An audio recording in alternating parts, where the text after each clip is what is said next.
dobar dan, dobrodošli, sa vama je vaš domaćin, to jest ja, Njiha.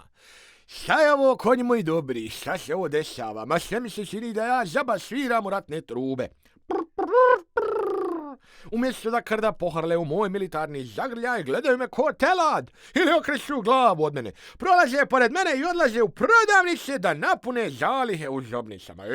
Ne interesuju ih moji ratni poklici, a i brine ih glad. Koji suludi pogled na svijet, nemaš vjerovat. Naravno, odmah se tu pojave razni kritičari da je oni nešto kažu. Moš mislit, šalju apele mojim vladarima da hitno zasijemo sve obradive površine. Kažu, treba polja zasijati žitaricama i uljanim biljem da šta ne zafali. Suludo zapomažu da utrostručimo već izdašne iznose poticaja za poljoprivredu. Htjeli bi da osiguramo dodatnu mehanizaciju, jeftino sjeme i đubrivo. Još hoće dizel bez trošarina i poreza za driftanje traktorima po oranicama.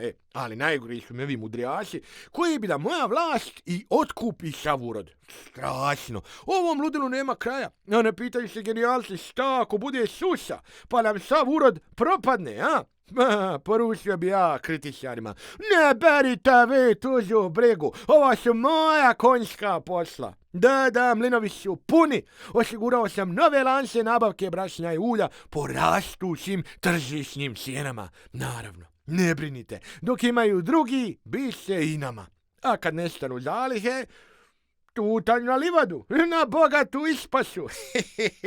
Čeka vas puno zelene trave da ugasite glad i raznog ljekovitog bilja da budete veseli. Ostajte dobro, zdravo i raspoloženo.